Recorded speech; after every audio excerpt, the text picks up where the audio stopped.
des notions très importantes à retenir pour les investisseurs, c'est ce qu'on appelle le rééquilibrage de portefeuille. Dès qu'on met en place un portefeuille pour un investisseur, on a des objectifs de placement, que ce soit des objectifs par secteur géographique, par secteur économique ou technologique, que ce soit de détail, que ce soit dans le médical.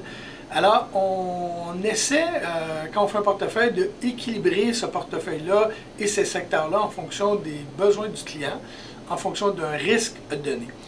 Ce qui est très important, c'est que dépendamment d'où on se situe dans un cycle économique, il y a certains fonds qui vont toujours mieux performer que d'autres, ce qui est tout à fait normal parce que quand on choisit des fonds, on essaie de choisir des fonds qui ont une corrélation différente. Donc, ils vont réagir différemment selon où on est dans le cycle économique. Alors, on va idéalement, tous les 3 mois, 6 mois, 1 an, selon le portefeuille, l'importance de celui-ci, rééquilibrer le portefeuille. Ce qu'on fait quand on rééquilibre le portefeuille, par exemple, on a décidé d'investir 15% de notre portefeuille dans un fonds XYZ, et à un moment donné, dans le cycle qu'on est, on a connu une période de croissance où ce fonds-là, un gestionnaire qui profite beaucoup de la croissance, c'est son style. Au lieu de représenter 15% du portefeuille, il va représenter par exemple 18-19% du portefeuille.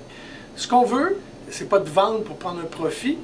Ce qu'on veut, c'est de vendre pour diminuer le risque de portefeuille parce que ce qu'on veut pas, c'est une trop grande concentration dans un secteur spécifique.